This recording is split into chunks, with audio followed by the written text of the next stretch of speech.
Welcome to Bold Talk series, where creativity, leadership, ideas, innovation come together. My name is Epi Ludvik, and today I have a privilege to have a short one-on-one conversation with Andrew Kiguel, CEO at Realbotix. Andrew, great seeing you. Welcome to our Bold Talk series. How are you? I'm good. How are you? Always great, Andrew. Great seeing you. Andrew, can you tell us about the inspiration behind the Realbotix and what motivated you to start the company? Yeah, so we originally started out in the crypto space and we decided to do a rebrand recently into the robotics and AI sector. And really what the motivation was is that we found an incredible company to acquire that makes customized robots and AI that is focused on human companionship relationships, as opposed to the AI that other people might be accustomed to, which would help you with like a law agreement, a legal agreement, things like that. So very unique business. Well, that's great. And what was the reason that you made that rebrand? Is there a particular reason for?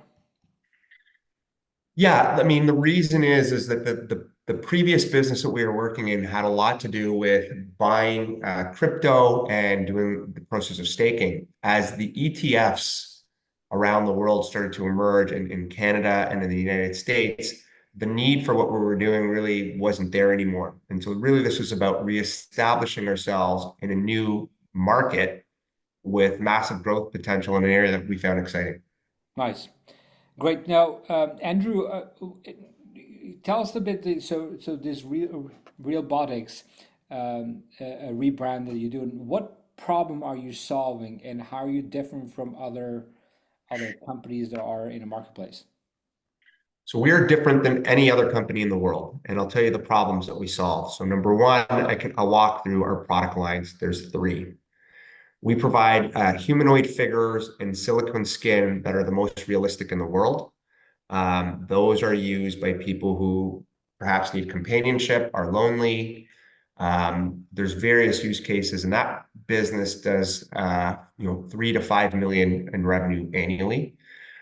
We have a robotics business, which is sort of the next level up, which is the actual recreation of robots that look and move like humans. And so, whereas other companies are creating robots to lift boxes in the Amazon warehouse that look like walking toasters, our robots look like humans. Like you need to take a second look and see what it is. And then the third product that we have, which can be integrated there, is artificial intelligence, AI, that is solely companionship based and can discuss adult topics. And so it is unfiltered, for example, for sexual content. It can recognize you. You go on and it is your friend, your boyfriend, your girlfriend. And so we can separate each of those three product lines alone or together. And there's really no competition that I can find. You have companies that are building robots, you have some companies that are building AI. Nobody's building this stuff specifically for use in the home, the school, or the hospital. Wow, that's amazing. Is there anything out there that exists, or this is the first time? I can't find anything. There's some products out of China that have humanoid robots that look very real. Like they look human-like, Yeah. but they're not AI compatible. There are a couple of companies who are trying to build what I would call companionship AI, which is again, boyfriend or a girlfriend, but they don't take a physical manifestation. And so we're able to take this companionship AI and give it a physical manifestation in the form of a robot. The other thing with our robots is they're all customizable. And so we don't create a robot like, Hanson has the Sophia robot. We have model robots that we use. We use one called Aria to demonstrate what we do. But ultimately, the people who are our clients are amusement parks. So an amusement park would come in and say, hey, we need a robot that looks like Santa Claus. We need another robot that looks like Napoleon and another one that looks like George Washington. We build those robots and we customize the AI so it can have that entire knowledge base of what you want it to say. And again, that's very unique because nobody else is doing that we are aware of in the market. Hmm. What's the price range for these human type of robots? They range from 25,000 to 200,000. So these are primarily businesses right now that we're catering to and maybe high net worth individuals. The other use for some of the robots, we've shipped some robots to the Middle East where they're used in things like conferences or ribbon cutting ceremonies. If you can imagine, Epi, you go to a conference and there's a robot wearing the shirt of your company that is actually interacting with people and saying, come on over, let me tell you about our company. That's the type of thing that draws a crowd. And the low-hanging fruit right now for us has been in the entertainment space. Nice.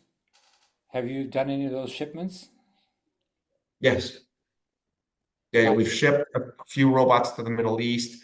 We did a project with a robot for Johns Hopkins Hospital in the US military. And what they were trying to do is figure out how to effectively move wounded infantry from one place to another in a combat zone scenario. And so they created these combat zone scenarios, and we created a robot for them it was anatomically correct for weight, for looks, everything. And we put sensors all over the body. And as that body was being carried from one place to another via various methods, it would relay information about the pain points it was receiving. And so at the end of that, the US military, along with the hospital, were able to come up with superior ways of transporting wounded infantry, which could result in saving lives. Mm. Yeah, that's amazing how fast all this development is moving. What do you see as the most significant trends happening right now in the robotic space? I mean, the significant trends that are happening are the ones that we're not necessarily focused on. So companies are very focused on finding ways to use robots to replace manual labor that is performed by humans. We're creating robots to sort of do something different. We're looking at them in a way to replace human companionship. And so our robots have a memory, they have facial recognition. So if you have your robot and it is introduced to you, next time it sees you, it will be like, hi, Epi, how are you? And it could shake your hand. And so our robots are not good at lifting things, but they're very good at sort of conversation. They're very good at recording data. So if you can imagine, we're going to try and go into the old age home market, which you could have a robot that goes from room to room, has a conversation with the person living there, remembers who they are, says, here's your medication for today. Is there anything you would like to relay back to the doctor? And so that's another sort of use case that we're looking at. Think about it in an educational perspective. We could upload an entire course load, and it could be a teacher's assistant where if a student had a question, you could ask the question, have a conversation with it around the subject that you're studying. So there's lots of use cases here. Our company is focused on making the customizable robot. So companies come to us and say, this is what we need, and we build it for them. Yeah, glad you mentioned these senior citizens homes because I was talking actually to one of the guys out of in Illinois, and he runs this senior citizens homes, and he was telling me that an average senior citizen homes they have about one nurse per 15 to 20 of the elderly. And what he's breaking down into the where there is a one for 5 to 7. But this could be really amazing in this space because the senior Absolutely. citizens are the baby boomers are getting retired, and there's more senior citizens are just getting to the senior homes. Well, So it's a perfect timing. Epi, one of the things in the world that leads to poor health is loneliness. And they have studies that have found that if you have somebody that you can interact with, it can help cure some of that loneliness. So this conversational piece as a use case for I think is quite profound in the ways it can help. And again, our AI can be standalone as well. And so we're planning to launch a product that you can access off your phone or your computer at the end of this year where you can choose a digital avatar. And again, it can be a boyfriend, a girlfriend, a companion, a therapist, just someone to listen.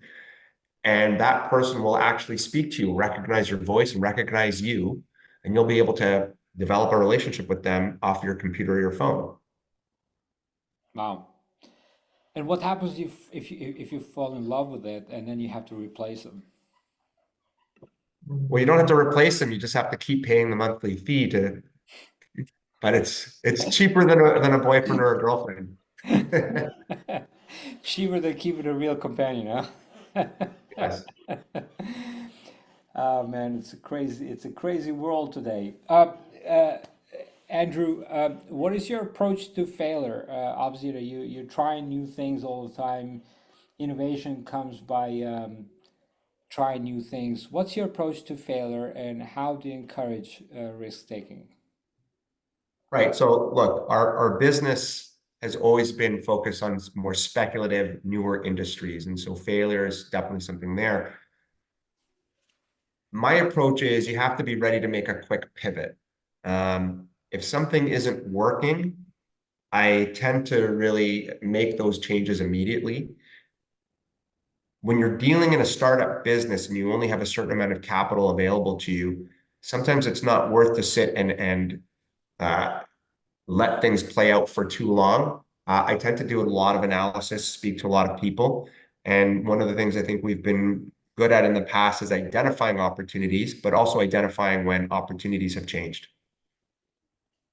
Yeah, and you back it up. Obviously, you back it up with good findings like data that are there on the demand and everything else, and then you just Absolutely. go for it, I right? mean, for any of your listeners, if you go to our website, realbotix.ai, our investor deck is there, and you can see there's a few pages based on the market size where we can see what the forecasts are for things like companionship AI, humanoid robots. The statistics and the analysis is out there. So what we try to do is identify where there are large macro opportunities and then start building products to satisfy that market.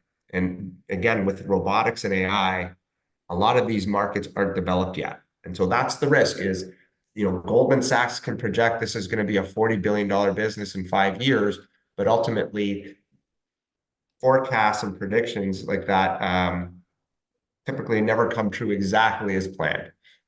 Yeah, yeah, it's always like that. Now, what does the word bold mean to you, Andrew? The word Bold. bold. I think it means to me somebody who's willing to take chances, putting themselves out there for criticism.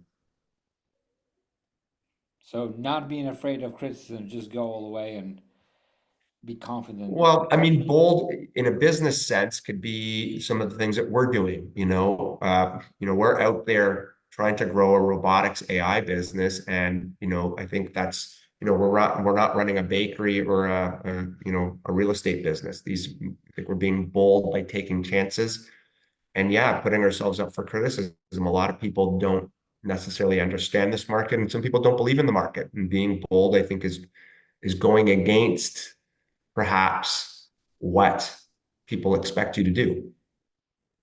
So there's a lot of naysayers out there, and just ignore that. And Maybe not always, Nate. There's always some naysayers, especially when you're running a public company. I mean, we have probably thousands of shareholders. And the one thing I've been running public companies now for about 7 years.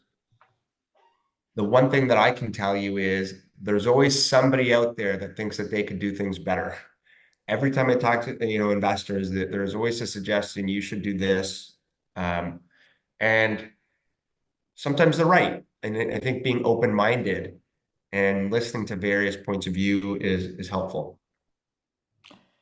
with that, Andrew, thank you for joining me. Congrats for making that pivot and focusing on the something that is coming in a high demand. I wish you all the best in this journey. Thank you for joining me in this Bold Talk series, and look forward to seeing you again soon. Until next time, take care, be great, and be bold always. Thank you, Epi.